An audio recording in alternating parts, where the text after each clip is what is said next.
আলহামদুলিল্লাহ, সমস্ত প্রশংসা আল্লাহ তাআলা দরবারে, যিনি আজকের পবিত্র জুমায় আমাদেরকে জামে মসজিদে হাজির হওয়ার তৌফিক দান করেছেন। তার মহান হুকুম আদায় করার জন্যে সুস্থতার নিয়ামত দান করেছেন। এই জন্য আল্লাহ পাকের দরবারে মনোবাক্যে কালিমাতুশ শুকর আদায় করি, আলহামদুলিল্লাহ। মুহতারাম হাজিরিন, কুরআনুল কারীমের সূরাতুল কলম ৬৮ নং সূরা সূরাতুল কলমের ৪ নম্বর আয়াতে কারিমা তেলাওয়াত করেছি এবং রাসূল মকবুল সাল্লাল্লাহু আলাইহি ওয়াসাল্লামের অসংখ্য হাদিস থেকে একটি হাদিস পেশ করেছি। আল্লাহ চাহে তো কোরআন এবং সুন্নাহর আলোকে কিছু কথা বলবো ইনশাআল্লাহ। ওয়া তাওফীকি ইল্লা বিল্লাহ। যে আয়াতে কারিমাটি আপনাদের সামনে তেলাওয়াত করেছি, আল্লাহ তাআলা এই আয়াতে বিশ্ব মানবতার মুক্তির দিশারি নবী কুল শিরোমণি জনাবে দু জাহান রসুলে আরবি মুহাম্মদুর রাসূলুল্লাহ সাল্লাল্লাহু আলাইহি ওয়াসাল্লাম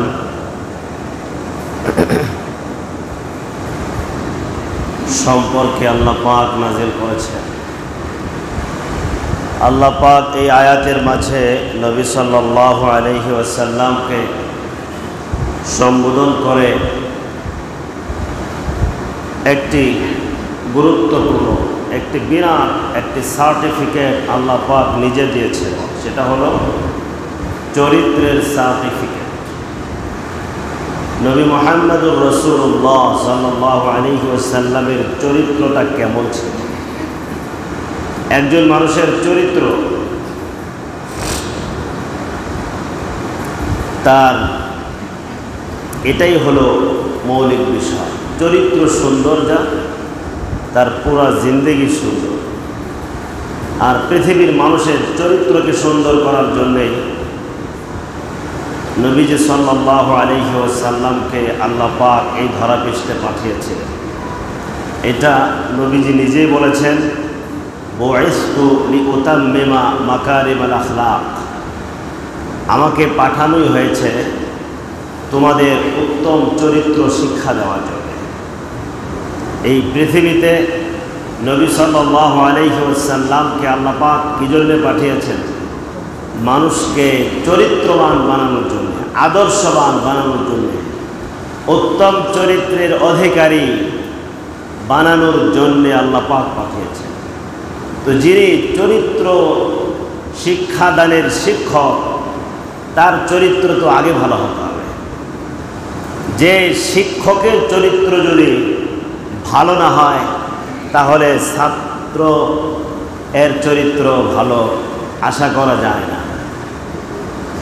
একজন সন্তান চরিত্রবান হওয়ার জন্যে বাবা এবং মায়ের চরিত্র সুন্দর হতে হবে। যদি বাবা মার চরিত্র সুন্দর না হয়, তাহলে সন্তানের চরিত্র সুন্দর হবে না, এটাই বাস্তবতা। তবে মাঝখান থেকে যদি হয়ে যায়, তখন মানুষ প্রবাদে বলে যে গোবরে পদ্মা ফুল ফুটেছে, বলে কি না? বাবা মা ভীষণ খারাপ, মাঝখান থেকে ছেলেটা ভালো হয়ে গেছে, তখন কি বলে?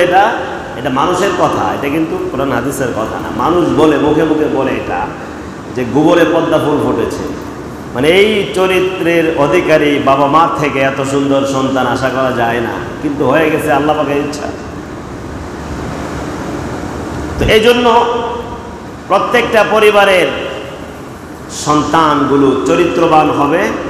যদি বাবা এবং মা চরিত্রবান হয়, আদর্শবান হয়, তাহলে সন্তান আদর্শবান অটোমেটিক হবে। কারণ একজন সন্তানের প্রথম শিক্ষক কে বলেন তো? বাবা এবং মা।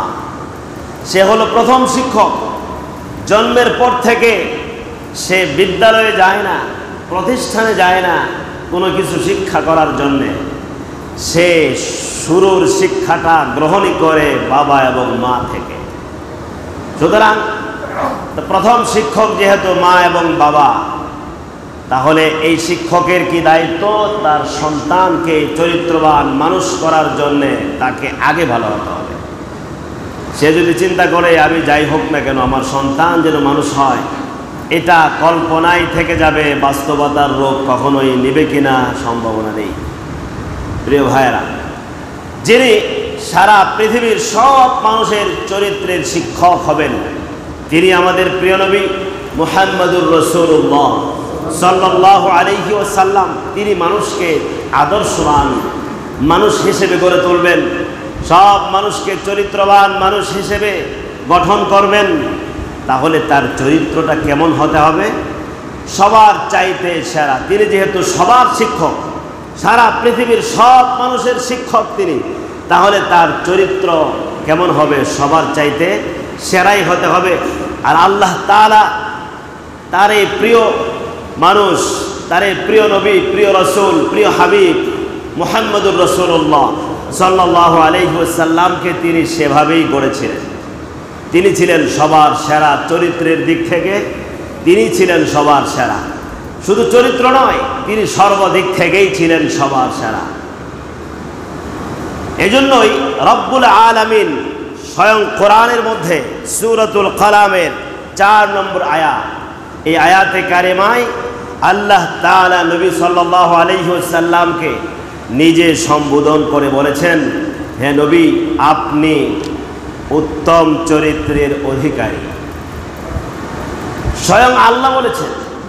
কোনো মানুষ তো দুনিয়ার মানুষ সবাই বলেছে, দুনিয়ার মানুষ তো সবাই বলেছে, এমনকি তার চরম শত্রুরাও বলেছে, যারা জীবনের জানের দুশমন ছিল তারাও স্বীকার করতে বাধ্য হয়েছে মুহাম্মদুর রাসূলুল্লাহ সাল্লাল্লাহু আলাইহি ওয়াসাল্লামের মতো চরিত্রবান মানুষ এই পৃথিবীর মধ্যে নেই। যারা তার অনুসারী তারা তো সারা জীবন বলেই গিয়েছেন। সাহাবায়ে কেরাম রাদিয়াল্লাহু আনহুম নবীজির অনুসারী ছিলেন। পরবর্তী সকল মুসলমানেরা তারা তো স্বীকার করেছেই। এমনকি যারা নবী সাল্লাল্লাহু আলাইহি ওয়াসাল্লামের জীবনের দুশমন ছিল, কাফের মুশরিক আবু জেহেল, উতবা, সাইবা, তারাও নবীজিদের সবার চাইতে সেরা চরিত্রের অধিকারী, তারাও স্বীকার করতে বাধ্য হয়েছে। নবীর চরিত্র নিয়ে কথা বলার মতো কোনো কাফের মুশরিকের দুঃসাহস হয় নাই, কখনো তারা দুঃসাহসিকতা দেখাতে পারে নাই। নবী সাল্লাল্লাহু আলাইহি ওয়াসাল্লাম সবার কাছেই স্বীকৃত চরিত্রবান মানুষ ছিলেন। তো আমাদের নবী মুহাম্মদুর রাসূলুল্লাহ সাল্লাল্লাহু আলাইহি ওয়াসাল্লামকে আল্লাহ বলছেন আপনি উত্তম চরিত্রের অধিকারী। তিনি কেমন চরিত্র বলছেন? আল্লাহ আয়াতে কারিমার মধ্যে বলছেন খুলুকিন আযীম। খুলুকে আযীমের অধিকারী আপনি। খুলুকে আযীম কাকে বলে? মুফাসসিরিন, মুহাদ্দিসিন, উলামা এই আয়াতের মধ্যে খুলুকে আযীমের মধ্যে যে শব্দ আল্লাহ উল্লেখ করেছেন, আযীম শব্দ, খুলুককে 3 ভাগে ভাগ করা হয়েছে। কয় ভাগে? খুলুক চরিত্র এটা 3 ধরনের হয়। মানুষের সাধারণত চরিত্র এটা কয় ধরনের হয়? ভালো চরিত্র 3 ধরনের। খুলুকে হাসান একটা হলো খুলুকে হাসান। খুলুকে হাসান হলো আপনার সঙ্গে যেমন আচরণ করবে আপনি পাল্টা ওই পরিমাণ অনুরূপ আচরণ করবেন। যেমন আপনাকে একটা থাপ্পড় দিল একজনে, তো আপনি পাল্টা তাকে ওই পরিমাণ যতটুকু জোরে, যতটুকু শক্তভাবে আঘাত করেছে আপনি ততটুকু শক্তভাবে তার পাল্টা জবাব দিয়ে দিলেন। এটাও কিন্তু একটা খুলুক, এটা প্রতিশোধ। কোরআনে এটা আপনি নিতে পারবেন, তবে যদি এটা নিতে গিয়ে বাড়তি হয়ে যায় তাহলে কিন্তু আবার আপনি অপরাধীর কাতারে দাঁড়াবেন। একজনে যতটুকু মারছে মেপে ওইটুকুই মারতে হবে। আপনি যদি 1 সুতা পরিমাণ আগে যান তাহলে আপনি আগে আঘাত করার কারণে যে অপরাধী ছিল আপনি বাড়তি জোরে আঘাত করার কারণে ওই অপরাধীর কাতারে দাঁড়িয়ে যাবেন। তো এক্ষেত্রে প্রতিশোধ নেওয়ার তো অনুমতি আছে, কিন্তু প্রতিশোধ নিতে গিয়ে আপনি পাল্লা দিয়ে মাপবেন কেমনে? থার্মোমিটার দিয়ে মাপার কোনো সুযোগ আছে এখানে? এই জন্য সবচেয়ে উত্তম হলো কি করে দেওয়া? ক্ষমা করে দেওয়া। ক্ষমার গুণ এটাই হলো সবচেয়ে উত্তম তরিকা। তবে যদি প্রতিশোধ দিতে চান তাহলে মেপে কিন্তু প্রতিশোধ দিতে হবে। তো এটাও একটা হলুক, মেপে প্রতিশোধ নেওয়া। প্রতিশোধ নেওয়া এটা ইসলামের মধ্যে অধিকার আছে। তো পাল্টা আপনার সঙ্গে যে যেমন আচরণ করবে, পাল্টা তার সঙ্গে আপনি অনুরূপ আচরণ করতে পারবেন। খুলুকে হাসান এটা। আর খুলুকে কারিম আছে একটা। খুলুকে কারিম হলো কি? আপনি প্রতিশোধ না নিয়ে ক্ষমা করে দিলেন, এটা হলো খুলুকে কারিম। খুলুকে কারিম হলো আপনাকে আঘাত করেছে, আপনি আঘাত করলেন না, ভাই আপনাকে আমি মাফ করে দিলাম। আর খুলুকে আযীম হলো আঘাত তো করবেই না, আবার ক্ষমা তো করবেই, সাথে সাথে উল্টা ইহসান করবে। যেমন মনে করেন আপনাকে একজনে একটা থাপ্পড় দিল, দেওয়ার পরে আপনি তাকে কিছু করলেন না, ক্ষমা করে দিলেন, সাথে সাথে 100 টাকা দিয়ে দিলেন যে তুমি আমাকে যে থাপ্পড় দিয়েছো এই জন্য তোমার পুরস্কার 100 টাকা। এই যে ইহসান, একটা উদাহরণস্বরূপ বললাম আর কি। এইভাবে পাল্টা ইহসান করা, তাকে যে কোনোভাবে ইহসান করা, এটা খুলুকে আযীম। নবী সাল্লাল্লাহু আলাইহি ওয়াসাল্লামের ব্যাপারে আল্লাহ কি বলেছেন? খুলুকে হাসান কিন্তু বলেন নাই, খুলুকে কারিম কিন্তু বলেন নাই। আল্লাহ কি বলেছেন? খুলুকে আযীম। ওয়া ইন্নাকা লাআলা খুলুকিন আযীম। হে নবী, আপনি উত্তম অনুপম চরিত্রের অধিকারী।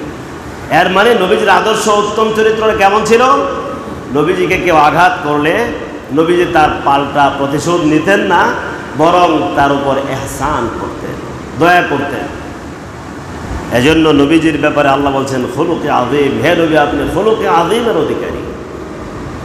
তো নবীর চরিত্র, এই নবীজির চরিত্র থেকেই আমাদের চরিত্র শিখতে হবে প্রিয় ভাইয়েরা আমার। আর একজন মানুষের চরিত্র ফুলের মতো পবিত্র বলে কিনা, এটা আসলে ভুল কথা। ফুলের মতো পবিত্র চরিত্র একমাত্র মহানবী সাল্লাল্লাহু আলাইহি ওয়াসাল্লামের চরিত্রটাই। আর মানুষের, পুরো মানুষের চরিত্র ফুলের মতো পবিত্র হতে পারে না, এটা ভুল ছিল। ফুলের মতো পবিত্র চরিত্রের অধিকারী মুহাম্মদুর রাসূলুল্লাহ সাল্লাল্লাহু আলাইহি ওয়াসাল্লাম। আর আপনার আমার চরিত্র, যে কোনো মানুষের চরিত্র যে সুন্দর, এটার প্রমাণ মিলবে কার কাছ থেকে বলেন তো? সবচাইতে কাছের যে মানুষ, সেটা হলো প্রত্যেকের স্ত্রী যে আছে, সে যদি সাক্ষী দেয় আপনি ভালো চরিত্রের অধিকারী, তাহলেই ইসলাম স্বীকৃতি দিবে যে আপনি ভালো চরিত্রের অধিকারী। একজন মানুষ বাহিরের জগতে যেভাবে চলাফেরা করে, ভিতরে গিয়ে তার চলাফেরার রূপ কিন্তু ভিন্নটা হয়ে যায়। একজন মানুষ ইচ্ছা করলে বাহিরে খুব সুন্দরভাবে চলাফেরা করবে, এটা ইচ্ছা করলে পারবে, কিন্তু সব সময় ভিতরে, ঘরের ভিতরে সেই রূপ নেওয়াটা সম্ভব হয় না। এজন্য নবীজি সাল্লাল্লাহু আলাইহি ওয়াসাল্লামের চরিত্র যে উত্তম চরিত্র ছিল, এটা আম্মা জান যারা ছিলেন, নবীজি সাল্লাল্লাহু আলাইহি ওয়াসাল্লামের স্ত্রীগণ যারা ছিলেন, তাদের সাক্ষ্য দ্বারাই প্রমাণিত হয়েছে নবী মুহাম্মদুর রাসূলুল্লাহ সাল্লাল্লাহু আলাইহি ওয়াসাল্লাম অনুপম চরিত্রের অধিকারী ছিলেন। নবীজির কোনো স্ত্রী জীবনে কোনো বিষয়ে নবীজির ব্যাপারে অভিযোগ করতে পারে নাই এবং কোনো অসন্তুষ্টি প্রকাশ করতে পারে নাই। সবাই ছিল নবীজি সাল্লাল্লাহু আলাইহি ওয়াসাল্লামের ব্যাপারে সন্তুষ্ট। নবীজির আচার ব্যবহার, চলাফেরা, কথাবার্তা, ওঠা বসা, সব ক্ষেত্রেই আম্মা জানরা সন্তুষ্ট ছিলেন, কেউ অসন্তুষ্ট ছিলেন না। এই ব্যাপারে নবী সাল্লাল্লাহু আলাইহি ওয়াসাল্লাম নিজেই বলেছেন, খায়রুকুম খায়রুকুম লি আহলিহি, তোমাদের মধ্যে শ্রেষ্ঠ চরিত্রের অধিকারী ভালো মানুষ তারাই যারা তাদের স্ত্রীদের কাছে ভালো। ওয়া আনা খায়রুকুম লি আহলি, আর আমি আমার স্ত্রীদের কাছে ভালো। নবীজির কোন স্ত্রী নবীজির ব্যাপারে কোন অভিযোগ উত্থাপন করতে পারে নাই, নবীজি বলে গেছেন। এজন্য প্রিয় ভাইয়েরা, যদি সব দিক থেকে ভালো হন তাহলে আপনি ভালো হবেন। আপনার চরিত্র বাহিরে যেমন থাকবে, ভিতরেও যেন তেমনই থাকে। ভিতরে স্ত্রীদের সঙ্গে আচরণটাও যেন মার্জিত আচরণ হয়, সুন্দর আচরণ হয়। তাদের সঙ্গে অভদ্র আচরণ, তাদেরকে মারপিট করা এবং তাদেরকে গালিগালাজ করা, অহেতুক জুলুম নির্যাতন করা, এটা চরিত্রবান মানুষের কাজ নয়। চরিত্রবান মানুষ তারাই হবে যারা সর্বদিক থেকে ব্যক্তিগত জীবন, পারিবারিক জীবন, সামাজিক জীবন, রাষ্ট্রীয় জীবন সব ক্ষেত্রেই নবী সাল্লাল্লাহু আলাইহি ওয়াসাল্লাম থেকে চরিত্র শিখবে, আদর্শ শিখবে। তারাই চরিত্রবান। আপনি শুধু ব্যক্তিগত জীবনে বা সামাজিক জীবনে চরিত্রবান হিসেবে পরিচিতি লাভ করেছেন, সমাজের মধ্যে চলেন আপনি চরিত্রবান, কিন্তু পারিবারিক জীবনে ঘরের মধ্যে গিয়ে আপনার চরিত্রের কোনো কিছুই নেই, তাহলে কি চরিত্রবান হওয়া যাবে কখনো? এই জন্য প্রিয় ভাইয়েরা, ঘরের স্ত্রী যারা আছেন এরা দুর্বল, এদের সঙ্গে ভালো আচরণ করা প্রত্যেকটা জিম্মাদার পুরুষের জন্য জরুরি, আবশ্যক। এটা অবশ্যই তাদের সঙ্গে ভালো আচরণ করতে হবে, মন্দ আচরণ করা যাবে না। যদি মন্দ আচরণ করেন তাহলে আপনার পারিবারিক জীবনে আগুন ধাও ধাও করে জ্বলে উঠবে, আপনার পরিবার নষ্ট হয়ে যাবে, পরিবার ধ্বংস হয়ে যাবে, কষ্টের মধ্যে নিপতিত হবেন, কষ্টের মধ্যে পড়ে যাবেন। এজন্য স্ত্রীদের সঙ্গে ভালো আচরণ করবেন। অনেক পুরুষ আছে এমন যে তারা মনে করেন যে আমাদের শুধু কাজ হলো যে স্ত্রীরাই শুধু আমাদেরকে খেয়াল করে করে চলবে, সব ক্ষেত্রে আমাদের মন খুশি করে তারাই শুধু চলবে, আর আমরা তাদের মন খুশি করে চলার মতো তেমন প্রয়োজন বোধ করব না। বিষয়টা কিন্তু এমন নয়, ক্ষেত্র বিশেষ সব কিছুই কিন্তু খেয়াল করতে হবে। একজন স্ত্রীকে যেমন স্বামীর মনের খুশি বা বেজারের বিষয়টি খেয়াল রাখতে হবে, তদ্রূপ একজন স্বামীকেও স্ত্রীর প্রতি এই বিষয়গুলো খেয়াল রাখতে হবে। নবীজি সাল্লাল্লাহু আলাইহি ওয়াসাল্লাম এটা করেছেন। হাদিসের মধ্যে তো এসেছে আল্লাহ রাসূল সাল্লাল্লাহু আলাইহি ওয়াসাল্লাম আম্মা জান আয়েশা রাদিয়াল্লাহু আনহার সঙ্গে ঘরে দৌড় প্রতিযোগিতাও করেছেন। দৌড়ের প্রতিযোগিতার হাদিস আপনারা ইতিপূর্বে শুনেছেন। দৌড় প্রতিযোগিতা কেন করেছেন? কি দরকার ছিল? দরকার ছিল স্ত্রীর সঙ্গে একটু মনোরঞ্জন করা, তাকে একটু মন খুশি রাখার চেষ্টা করা, এজন্যই করেছেন। এজন্য নবীজি সাল্লাল্লাহু আলাইহি ওয়াসাল্লামের আদর্শ থেকে আমাদেরকে এটাও শিখতে হবে যে ঘরের স্ত্রীর সঙ্গে ভালো ব্যবহার, উত্তম ব্যবহার। যদি আপনি উত্তম ব্যবহার না করেন তাহলে কখনো কি আপনাকে ভালো বলবে?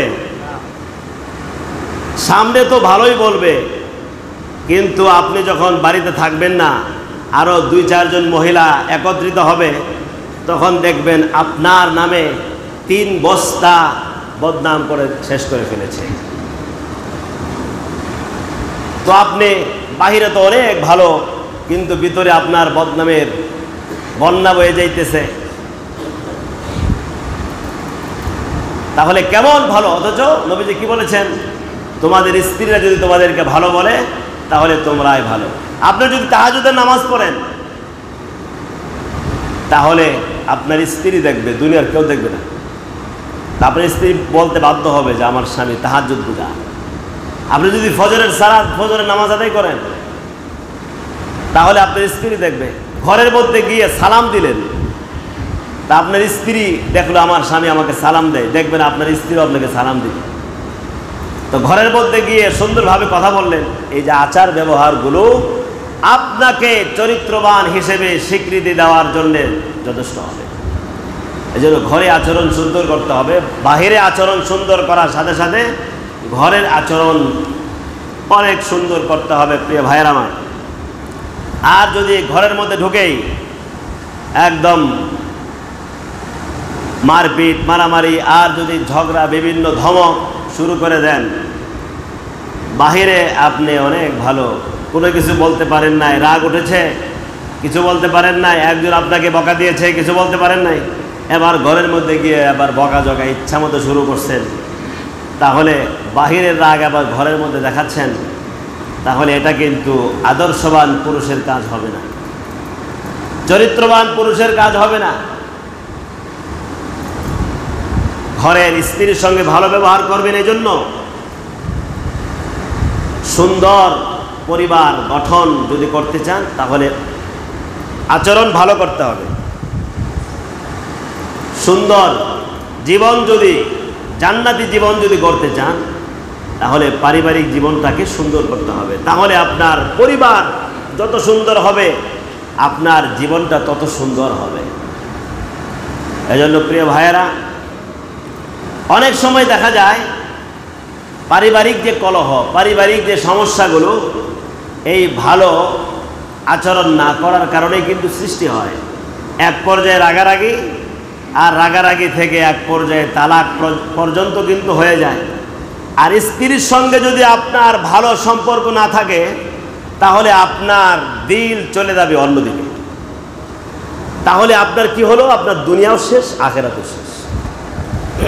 একজন পুরুষের জীবন, দুনিয়াবী জীবন, এটা মুখ্য নয়। দুনিয়াবী জীবনকে সুন্দর করে আখিরাতের জীবনকে গঠন করাই কিন্তু দুনিয়ার জীবনের মূল লক্ষ্য। এই যে দাম্পত্য জীবনের যে একটা সিস্টেম আল্লাহ পাকের পক্ষ থেকে দেওয়া হয়েছে, এটা কি শুধু দুনিয়ার জিন্দেগি কাটানোর জন্যে না। এই দাম্পত্য জীবনের সিস্টেমটাই হলো যে তুমি এই দাম্পত্য জীবনের মাধ্যমে তোমার এই জীবনটাকে যেমন সুন্দর করবা, সবচাইতে গুরুত্বপূর্ণ হলো তোমার আখিরাতের জীবনটাকে সুন্দর করবা।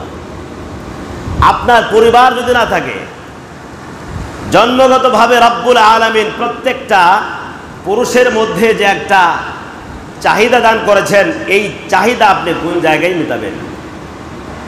তখন অবশ্যই আপনার দিল চলে যাবে অন্যদিকে, আপনার চক্ষু চলে যাবে অন্যদিকে।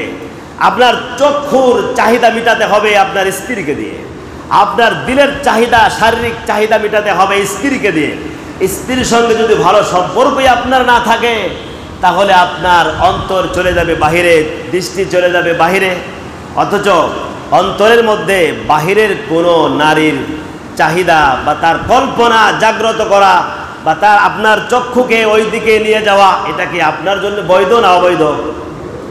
নবী সাল্লাল্লাহু আলাইহি ওয়াসাল্লাম হযরত আলী কাররামাল্লাহু ওয়াজহা, তিনাকে বলছেন, ইয়া আলী লা তুতবি'ন নাযরাতান নাযরা ফাইন্না লাকাল উলা ওয়া লাইসা লাকাল আখিরা। হে আলী, এক নজরের পরে আরেক নজর দিও না। এর মানে বেখেয়ালি, হঠাৎ যদি তোমার দৃষ্টি কোনো নারীর দিকে পড়ে যায়, তাহলে খবরদার, দৃষ্টিকে প্রলম্বিতও করা যাবে না, দৃষ্টিকে লম্বাও করা যাবে না, আবার সাথে সাথে দ্বিতীয়বার তাকানো যাবে না, দ্বিতীয়বার তাকানো যাবে না।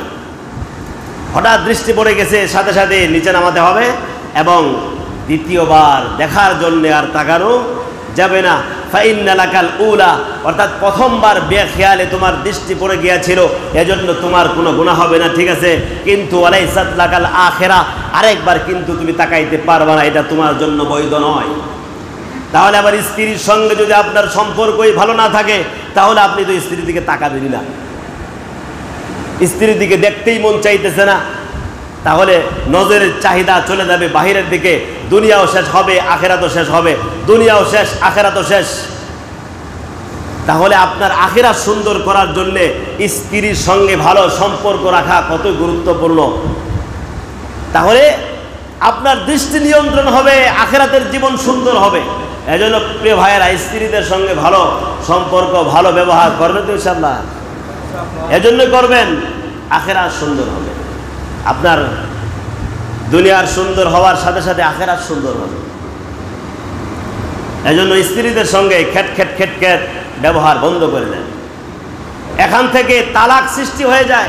আজকেও একজনও ফোন দিয়েছে, তালাক, 3 তালাক দিয়ে ফেলেছে। তালাক সম্পর্কে তো জ্ঞান নাই বললেই চলে। বর্তমান পুরুষদের তালাক আছে আছে কিন্তু জ্ঞান নাই, তালাকের কোনো জ্ঞান নাই, তালাক কিভাবে দিতে হয় সেটারও জ্ঞান নাই, কিচ্ছুই নাই। রাগ উঠেছে তো এবার একদম 1 তালাক, 2 তালাক, 3 তালাক, 14 তালাক, 100 তালাক, 14 গোষ্ঠী তালাক, সব মা বাবা সব তালাক দিয়ে দেয়। এত তালাক আপনি দিচ্ছেন, দেওয়ার পরে একটু পরে যখন মাথা ঠান্ডা হয়ে গেছে, রক্ত যখন ঠান্ডা হয়ে গেছে, এবার তো আপনি পড়ছেন বিপদের মধ্যে। এবার যাবেন কোথায়? আবার তো আর যাওয়ার রাস্তা নেই। মাথা তো ঠান্ডা হবেই, ঠান্ডা হবে না? মাথা গরম কি সব সময় থাকে? রক্তের গরম কি সব সময় থাকে? থাকে না। মাথা একটু পরে ঠান্ডা হয়ে গেছে, রক্ত একটু পরে ঠান্ডা হয়ে গেছে, এবার স্ত্রীকে তো আপনি একদম পাঠাই দিছেন, বহু দূরে পাঠাই দিছেন, এবার তো কাছে নেওয়ার আর কোনো সুযোগই নাই। আর যদি স্ত্রীর সঙ্গে যদি ভালো সম্পর্ক থাকতো তাহলে তালাক দেওয়ার বিষয়টা মাথায় তো আসলো না। এজন্য প্রিয় ভাইয়েরা, আজকের এই জুমাতে যারা হাজির আছেন এখানে, ভুলেও স্ত্রীদেরকে তালাকের পথে যাবেন না। একটু পারিবারিক জিন্দেগিতে মন কষাকষি হতে পারে, হ্যাঁ। এখন বলতে পারবেন হুজুর কথা তো একটুও শুনে না, কেমনে কি করব? আরে একটু বাঁকাই থাকবে, একবারে সোজাও করতে যাবেন না, আবার হালও ছেড়ে দিবেন না, মাঝখান দিয়ে চলবেন। ইন্নাহুন্না খুলিকনা মিন দিলইন, নবীজি বলছেন এদেরকে সৃষ্টি করা হয়েছে বাঁকা হাত থেকে। সুতরাং তুমি যদি সোজা করতে যাও কাসারতাও, ভেঙে ফেলবা, তুমি তাকে ভেঙে ফেলবে, একদম সোজা হবে না। আবার যদি একবারে ছেড়ে দাও তাহলে সে আরো বাঁকা হয়ে যাবে। তো কি করতে হবে? মধ্যম পন্থা অবলম্বন করে একবারে সোজা করতে চাইলেও পারবেন না, আবার একবারে হাল ছেড়েও দিবেন না, যাই একে তো সোজা করতে চাইতেছি, কোনোভাবে সোজা হচ্ছে না, যেমন মন চা অমনে চলুক, এটাও বলা যাবে না। ভুল হলে তাকে শুধরানোর জন্য চেষ্টা করতে হবে। আবার এত শুধরাইতে যায়েন না যে শুধরাতে গিয়ে আপনি শেষ করে ফেলছেন, এটাও করতে যাবেন না। শাসন করার ক্ষেত্রে কোরআনে হাকিম আল্লাহ তাআলা বলছেন, আল্লাযী তাখাফুনা নুশুযাহুন্না ফাইযুহুন্না ওয়াহজুরুহুন্না ফিল মাদাজি'i ওয়াদরিবুহুন্না। আল্লাহ তাআলা বলছেন, তোমরা যদি স্ত্রীদের কোনো বেয়াদবি, স্ত্রীদের অবাধ্যতা ভয় করো, অবাধ্যতাকে ভয় করো, দেখতেছো স্ত্রীর অবাধ্য হয়ে গেছে, তখন কি করবা? তখন তোমার কাজ হলো, প্রথম কাজ হলো ফাইযুহুন্না, তাকে উপদেশ দিবা, নসিহত করবা, বোঝানোর চেষ্টা করবে। যদি বোঝানোর পরেও না বুঝে তাহলে ওয়াহজুরুহুন্না ফিল মাদাজি', বিছানা আলাদা করে ফেলবা, এক বিছানা শুলে অন্যদিকে মুখ করে শুয়ে থাকবা। তার আত্মমর্যাদায় একটু আঘাত লাগতে পারে যে আমার দিকে তো আমার স্বামী ফিরেও তাকাইতেছে না, তো আমাকে নিজেকে সংশোধন হওয়া দরকার। এতটুকুতে যদি সে সংশোধন হয়ে যায় তো ভালো। আবার এর দ্বারাও যদি কোনো কাজ না হয়, ওয়াদরিবুহুন্না, তো তাকে হালকা প্রহার করবে। হালকা প্রহারের ব্যাখ্যা সম্পর্কেও কিন্তু জানা নাই। আপনি বলবেন কোরআনের মধ্যে আল্লাহ মারতে বলেছেন, ওয়াদরিবুহুন্না, তাকে প্রহার করো, এবার লাঠি একটা নিয়ে গরুর মতো পিটানো শুরু করছেন, তাহলে আপনার সংসার আর সংসার থাকবে না, আপনি সারা জীবন একা একাই থাকতে হবে। মায়ের কতটুকু দিবেন এতটুকুর ব্যাখ্যাতেও জানা নাই। কোনো কোনো মুফাসসির লিখেছেন মায়ের কতটুকু, মেসওয়াক দ্বারা মারবে, মেসওয়াক দ্বারা মারলে আর কি হবে, এতটুকুই, এইটুকুর দ্বারাই যদি হয় তাহলে ভালো, অথবা রুমাল পেঁচিয়ে মারবে, এরকম লেখা আসছে। হাদিসের মধ্যে আসছে ফাদরিবুহুন্না গায়রা মুবাররাহ, তাকে প্রহার করবে কিন্তু কোনো জখম যেন না হয়, হাড়গোড় যেন না ভাঙে, কোনো দাগ দেখ যেন না পড়ে, এরকম মারতে হবে। এইটুকুতেও যদি না হয় তাহলে চতুর্থ নম্বর স্তর হলো স্বামীর পক্ষ থেকে একজন, স্ত্রীর পক্ষ থেকে একজন মীমাংসার মাধ্যমে সংশোধন করার চেষ্টা করবে। দুই পক্ষ বসে সংশোধন করার চেষ্টা করবে। যদি সংশোধন না হয়, 4 নম্বর স্তরও যদি না হয়, তখন তালাকের পর্যায়ে যাবে। দেখছেন কত নম্বর?